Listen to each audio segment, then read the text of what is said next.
What's up, friends, and welcome back to another video here. We have bans in Standard. The announcement literally dropped like 5 minutes from recording this.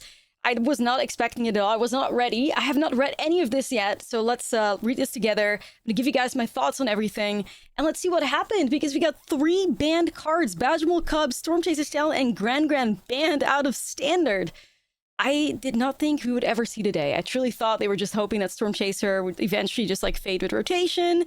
Grand, I was kind of thinking may see a ban happen, you know, when rotation happens, and then maybe they do like a massive shakeup. Badgermole Cub as well. Wow, I cannot believe it. I know some of you guys are very happy. Let's see what they have to say about it. I have no clue. So here's the Standard portion. Badger banned, Stormchaser banned, and Grand banned as well. For the last several months, Standard has been headlined by 2 strategies that are clearly ahead of the pack.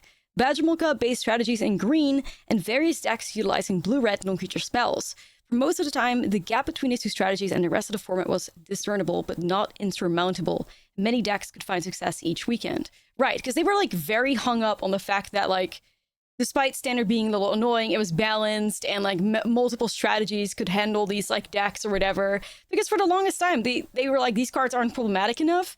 And I've actually gotten to the point and I'm like, okay, I feel like Standard is somewhat balanced. Not necessarily fun and way too fast, but I'm like, okay, it's balanced, I guess. So if this is what you guys want for Standard, fine. And like new strategies kept popping up. So I was genuinely not thinking that anything was going to get banned because nothing has really changed in Standard. So if you were cool with it a couple of months ago, then I assume you're cool with it now, but clearly not. So let's keep reading. The Standard metagame was diverse and changed over time. The green decks evolved from Ouroboros decks to Nature's Rhythm decks to landfall strategies. Blue-red decks splintered in Is That Prowess, Is That Lessons, and Is That Spelementals. We saw new decks like Mardu Discard and Four-Color Control emerge. During this period, Standard had some problems, but it was healthy overall, right? And we elected to not ban cards during our updates to the banned and restricted list. Recently, the gap between the top decks and the rest of the field has widened. The biggest development is a new Badgermole Cub deck called Celestia Fence that has emerged as the strongest green variant. Like previous variants that incorporated Nature's Rhythm, its focus is on ending the game as quickly as possible with the help of Prax Defense from Secrets of Strixhaven. This iteration is more resilient and difficult to attack thanks to its utility lens and a creature suit focused on the resilience, including a hexproof threat in Leatherhead, Swampstalker. Now that's true. I mean, Celestial Offense was kind of like just a crazy deck, right? Because they have so many angles of attack. You can die on turn 3 through a Badgermole Cub. So much resilience through cards like Gearhulk. Out of like the Leatherhead like lock with Prax Defense was really tough to get rid of, and they would ramp into it super fast. So I guess so. I guess Celestial Offense has like developed since we last saw another ban restricted. The world of competitive Magic has largely shifted its attention modern over the last 2 months with the Modern Regional Championship qualifier and the Pro Tour Magic the Gathering Marvel Superheroes, receiving the brunt of the competitive pressure. Because of this, there haven't been high-level tournaments for Celestial Offense to succeed in, and our picture of the shape of the Standard metagame is fuzzier than it would be if Standard were under a high degree of competitive pressure. Despite this lack of in-person tournaments to look at, the story told by our data from NTG Arena is clear. Celestial Offense has the highest win rate by a large margin, winning over 57% of its matches, and it also has the second highest play rate.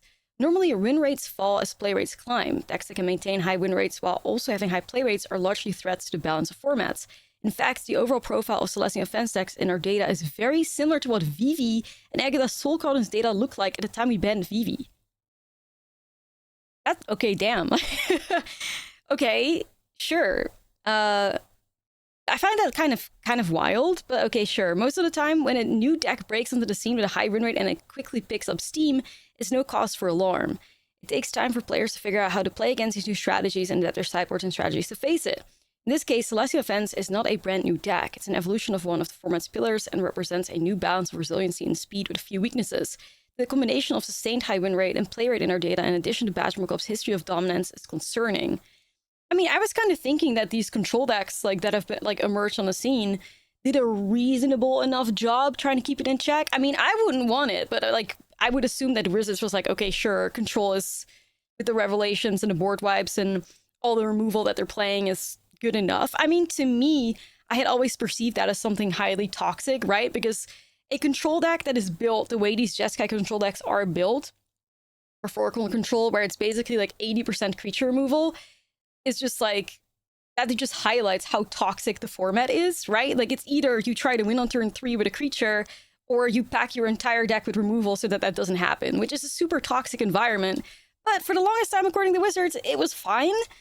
So, like, the Selesnya Offense deck, even though I guess there's some resiliency in there through the white cards, and Prax Offense adds a lot, doesn't feel like a whole lot, or didn't feel a whole lot different to, like, the Roboroid, like, Nature's Rhythm, you know, Craterhoof stuff, but sure. Rather than wait for the upcoming Standard RCQ season to prove that Selesnya Offense will be problematic for in-person Standard, we're electing to act now. Well, we do like proactivity. Banning cards in Standard is something we take very seriously. We generally, toward being conservative with changes in Standard being stable is important for its long-term health. The risk that this Standard format becomes severely imbalanced and not fun to play is high enough for us to take action today. Once again, like, I mean, I'm happy they realize it, finally, but, like, we've been in here for a year now, I guess? Either way, our goal with today's changes is to pave the way for Standard to be a fun and diverse format as competitive pressure returns to it. Love that, love that. Bajmal Cub is a clear choice for a card to ban from Selesnya Offense. Bajmal Cub has been an extremely powerful and format-defining card in Standard ever since it was released. We've discussed it at length in several previous ban-restricted announcements.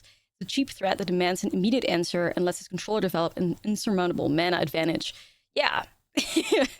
But that would, yeah, okay. I mean, it just, like, it's sad that it's come this far, you know what I mean? But I also felt like they were really slow with banning VV2. It's like, I think everybody and their mothers kind of realized that this card was going to be very problematic. It's a shame that it takes them so long to act out on it, but I guess at least they did it. We can't be too difficult there. Yeah, the pressure Bajmal Cub exerts on decks to be able to answer a 2-mana creature forces them to value mana efficiency highly and compresses the format in unhealthy ways. Now Bajmal Cub Standard will be more fun and have more breathing room. Yeah. yeah, we've been saying, yeah. Our data shows that Standard has 3 distinct decks at the top in terms of metagame share. We've discussed the top deck in terms of win rate at length already, Selesnya Offense. The other 2 most played decks are Jeskai Lessons and Izzet Prowess, which represent the blue and red side of the Standard environment's historic dichotomy. To prevent one of these established decks from taking over as the best deck in the format after banning Bajmal Cub, we're electing to also ban a card from Izzet Prowess and a card from Jeskai Lessons. I think that's very smart. Yeah, I think that's really smart. So I guess let's keep reading. I do have something to say already, because I'm kind of shocked that they ended up going with Gran and not tablets. Or I would have probably done Gran and tablet. Like, I think out of all of these 3 cards here, tablet feels really problematic too. Especially now that, like, the aggressive potential is kind of being taken out of Standard a little bit. Like, Storm Chaser Talent and Bajmal out of the format really, and even like Gran really makes it so that Standard hopefully slows down a lot. But then Tablet of Discovery is like a very problematic acceleration piece that still exists, right? So if you slow the format down, it makes a turn 5 Revelation like even stronger. But we'll see what they have to say about that, I guess. Izzet Prowess has been strongest among various blue-red variants for a while. It is a fast and aggressive deck capable of winning the game early while also maintaining a high degree of interaction. I'm actually curious if this one has... Okay, that is with the Adimir Crab and the Stallions. Interesting. That's an interesting take, at least. An interesting list that they're putting on this article. Watching Izzet Prowess during the Standard environment has taught us that we need to be more deliberate with Prowess and cards that reward cheap spells in a 3-year Standard schedule. Great. I'm glad they realized that. Yeah, a larger card pool leads to greater access to cheap spells. Storm Chaser's Talent is Izzet Prowess' keystone card and a card we are electing to ban. Yeah, I mean... The amount of cantrips that Izzet Prowess had access to is just abnormal. And nearly every set, they're printing more like cantrip effects. But I've also always said that one of the things that makes Izzet so problematic is not even necessarily that these cantrips are a card draw, they're card selection, like Sleight of Hand, which is just... They kind of just always find the cards they need through those cards, like Flow State and all that too, of course. So... But yeah, Flow State's still in there, Sleight of Hand's still in there too. So it's not just card draw, it's card selection. Like, that's kind of crazy. They may need to chill out on that a little bit if they want to, you know. Either way, Storm Chaser's Talent is a 1-mana card that lets Izzet Prowess pull off fast starts and gives the deck a strong late game thanks to its interaction with Boomerang Basics. Yeah. Yeah, Izzet is just one of those decks that was capable of playing at any point in the curve. I think I literally said that in, like, one of my last videos regarding the bans. Like... It's not okay. Well, as a matter of fact, I once made a tweet where I was like trying to somehow compare the Storm Chaser's Talent to Kiki Jiki because of how good it is early game, how great it can be late game. Like, Storm Chaser's Talent is one of those cards that plays a fantastic at any point in the game, at any point in the curve, right? Like there's always value to be had out of that card, which is kind of problematic for an aggro deck. Like an aggro deck should not be able to outvalue a mid-range deck, yet Izzet Prowess was very much capable of doing that through the Stormchaser's talent shenanigans. So either way, I'm glad they agree.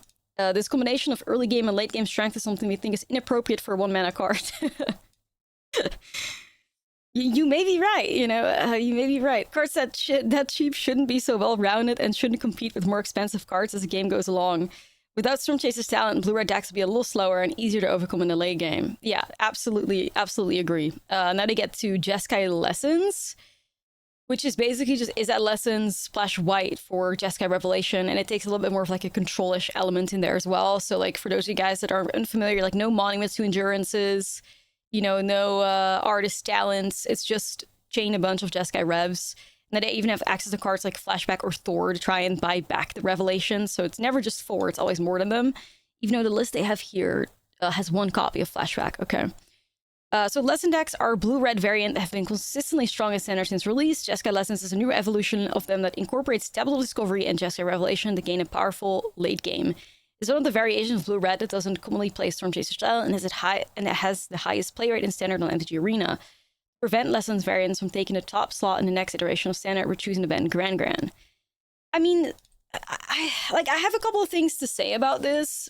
I hope they still address like tablet being an issue too. But like, yes, I think eventually, like especially with rotation, if you want to make sure that Standard gets pushed into a healthy direction, Lessons absolutely needed to be dealt with. Like, and I think Gran is really problematic because Gran is the card that turns those Accumulate Wisdoms into Ancestral Recalls and allows them to pop off. So I think absolutely Gran deserves a ban. However, I'm still confused as to why, like, are they addressing tablet at all? Because I'm just going to read it first and then I'm going to give you all my thoughts.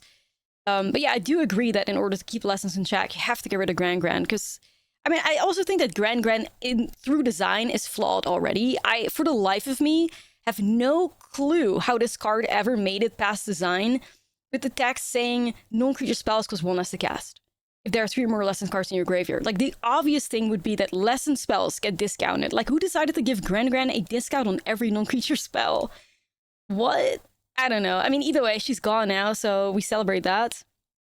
Gran is a powerful mana engine for the Lesson decks. Like Bashmul Cub, it demands a quick answer due to its snowballing nature.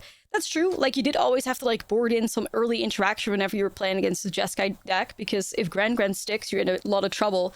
So it really always put you in a really awkward position where ideally, like, you don't run a 1 or 2 mana removal with it against a control deck, because it's going to be dead 99% of the time. But 1% of the time they have Gran on one, you need it or you're cooked. So yeah, I do agree. That's, like, that was always one of the problematic things about it, of course, that you needed a quick answer. Like Stormchaser style, it's an appropriately threatening 1-mana card that provides too much late game advantage for a card that costs 1 mana. Gran is in a unique spot as Jeskai Lessons is light on creatures, making counterplay against the deck more difficult. It demands an answer, but creature removal is weak against the rest of the Jeskai Lesson deck. Well, I guess I should have read ahead, you know? Sure, I'm glad we're on the same page. With all 3 of today's bans, we're acting to improve the metagame diversity of Standard and slow down the format. The biggest gameplay issue of this Standard environment has been its speed, yes. The strongest cards and strategies have forced decks to interact earlier to compete in the metagame, putting immense pressure on decks to compress their mana curves as much as possible. Bashmul Cub decks have historically been capable of winning games as early as turn 3, and they commonly win on turn 4 or 5. Izzet Prowess is similarly capable of ending games in early turns. This is faster than we want Standard to be. Yes, Magic Design has learned much from this particular Standard environment. We have greatly increased our level of scrutiny on 1 and 2 mana cards that demand an answer to prevent early snowball starts. Similarly, we've put a lot of thought and energy into what we want the speed of Standard to be and how we can design cards to make that a reality. These adjustments have been in the works for a while and we'll soon start to see sets released where those learnings are incorporated. Yeah, because there's always like a delay, right, between them like actually designing cards and like stuff working out. I mean, like I said, I agree with everything they say. I think absolutely Bashmul, Gran, and Stormchaser Stallion are cards that need to get banned, obviously. We have complained before many times on this channel too that Standard is just way too fast. Despite it being balanced, like, this is not what you expect of a Standard environment, right? Like, and yeah, a lot of the decks, the curves had to be like insane, and you need to have so many, like, you know, cheap answers for all of the pressure that like these cards would inflict on the format. But I'm still really weirded out that Tablet has dodged this ban philosophy though, because like, it's weird to me, right? Because it did feel like control decks were kind of non-existent, really, or like at least nowhere near as good as they are right now when Tablet of Discovery wasn't in the picture, right? Like, we have seen an environment where Gran was legal, Tablet wasn't, and Control still wasn't really getting anywhere. So, like, Control decks thriving, in my opinion, has a lot to do with Tablet of Discovery being a very powerful card, and Tablet of Discovery being so fast that it allowed Control decks to play on the speed of Standard. Like, that is a really big part of doing in that. But if we're trying to slow down the speed of Standard, why would we let such an insane acceleration piece like Tablet of Discovery live? Now, I do think, of course, like, I don't think that, you know, the control decks are, like, fully unanswerable or whatever, and I think with Gran being gone, it also allows you for more ways to, you know, interact with them better and stuff like that. Even though, you know, Jeskai Lessons, yes, exist, but you also have those, like, 4-color control decks and stuff. Jeskai Lessons was definitely the more popular one, but they all have a card in common, and it's, like, Tablet of Discovery, right? So I'm really hoping that we're not going to get in trouble with Tablet being legal, where it's like the fastest decks in the format have been slowed down, and then Jeskai Revelation, or like the Jeskai Lesson decks are still firing off Revelation on turn 5, right? After basically having like a incredible removal package early on. At least they're not firing off at like Ancestral Recalls anymore, but a 2-mana Accumulate Wisdom that gets you 3 cards is still really good, even if it's not 1 mana to get you 3 cards. 2 mana to get you 3 cards is also still like incredible. So I'm a bit nervous. I'm a bit nervous about that. You know, we'll see how it plays out. Like, I feel like this is such a massive shakeup. It's almost like weird to speculate on what Standard is going to look like going forward. Like, if we're looking at the Standard metagame from the last 30 days, like, I'm just gonna pick Goldfish here so that we can have a look at it together. Is that Prowess at the top? Is that Prowess continue to exist without Stormchaser's talent?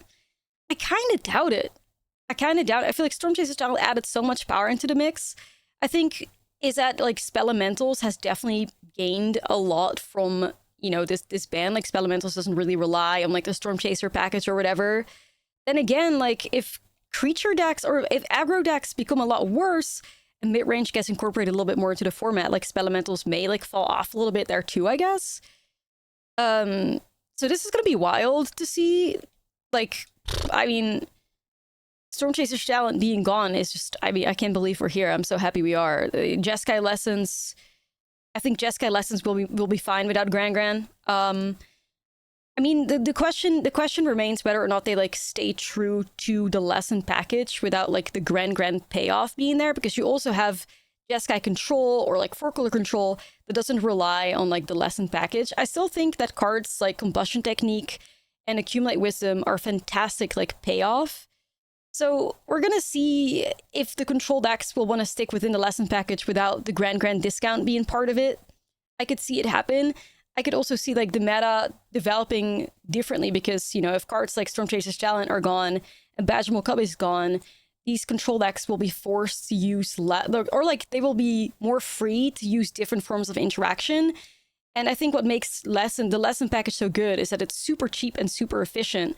But if threats show up in different ways, so it's not just like you have to kill every 1 or 2 mana creature around, we can start playing like 4-drops again. It could be that the deck like develops a little bit different, and it could maybe be that they shy away from the lesson package altogether. So it will be interesting to see how Lessons develops without Gran and whether or not these control players will still want to be within the lesson package if the format slows down.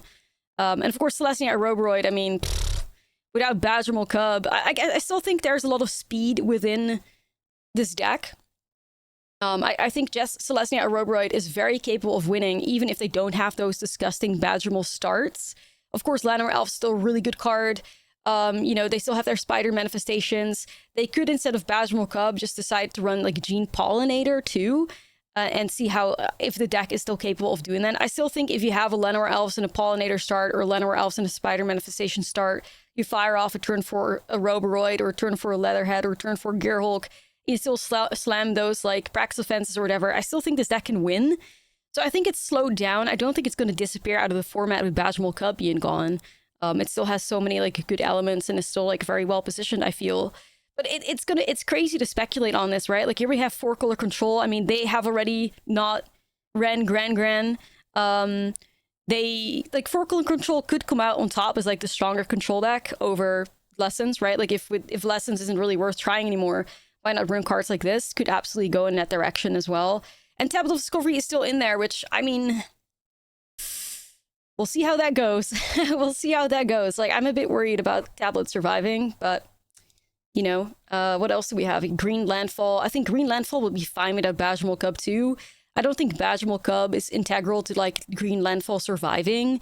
You know, all that matters is that you have your, like, your Earthbend potential. They still have that through Earthbend Ascension. So they can still work with that a little bit. You could still, like, crack your escape tunnels and your Fable Passers to be good. It'll be nerfed a little bit, but I don't think it's going to get to the point that they're just going to completely cease to exist. Like, maybe they'll just up more Lumbering World Wagons. So that's probably going to be okay. Mirrex Crusader's chillin'. You know, nothing really hit there. Is that Lessons? Yeah, without Gran. I think Is that Lessons is probably just not where you want to be at anymore, because Is that Lessons, like, Monument to Endurance, Artist Talent Package could still go places. It may just be better positioned, like, after rotation, maybe. Losing Gran is just kind of, like... It's just kind of tough, though, because Gran really just made that list go over the top. So, yeah, we'll see. Sultai Reanimator, is that spells? Yeah, I think as of now, like, one of the more problematic cards is going to be that tablet. Really, like, not sure how that's going to go. But... overall, I think this was a really great decision that they made. I definitely did not expect it. Once again, because I said, like, not much has changed in Standard since the last time we saw a Banned and Restricted update. And now, like, we didn't even see an RSQ season or anything. Most of the time, they back up their decisions through, like, competitive data. This time around, they went off of MTG Arena. And definitely do think that Jeskai Lessons has such an inflated play rate on Arena as well, because a lot of people used to have that Is That Lessons package. You have to just upgrade it with a little bit of white cards, add some, like, different mana into it, and then you have the Jeskai Lesson deck. So, but yeah, I mean, I'm so happy they made these changes. Like, obviously, it's better than nothing happening, of course. I think Bajmal Cub, if Bajmal Cub was not going to get banned now, it would have definitely gotten banned, like, after rotation. Same with Gran. I think they really made good points. I think all the problematic elements, like, I think all the elements that makes these cards problematic have been addressed by them within this article, which feels validating. Like, a lot of us have been yelling that from the top of our lungs for so long now. It's good to see Wizards acknowledge it. It's good to see that they're saying they are, you know, working on their like, design philosophy for Standard, especially because it's now, like, 3 years long, has changed a bit as well. I hope mid-range can slowly, like, incorporate its way back into the format. It's going to be really interesting to see how Standard develops without these cards. Let me know in the comments if you guys have any thoughts on that. Like, what do you think is going to be the top deck? Do you agree with what I'm saying? That, like, the Celestia Oroboroid list or Celestia Offense deck remains in the formats? That Jeskai Lessons may remain in the format or not? Like, are there any other cards you'd want to see on here? I think these are just the most problematic cards that should absolutely be addressed.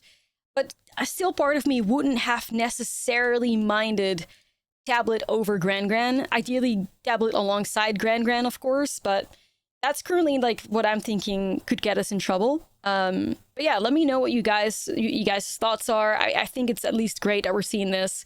I'm so happy we're here, and I think it does really help to make Standard more healthy, and definitely open up the format too for other decks to exist further, and hopefully also for brews and, like, creature decks to exist in a happier place. Because it was very difficult to play a creature deck in an environment where everything constantly gets destroyed, because people have no choice but destroy stuff, or they die on turn 3 to, like, a Bajmal Cub or Storm Chaser's Talent with Boomerang Basics runs them over. So it's going to be really exciting, especially alongside, like, the Lord of the Rings or the Hobbit release that's happening tomorrow. What happens in the format? It's going to be crazy. I'm very excited, and yeah, once again, let me know your thoughts, and if you're happy with this ban list, are there cards you take out, or cards you'd add on top of it? But we're back, you know, we're back.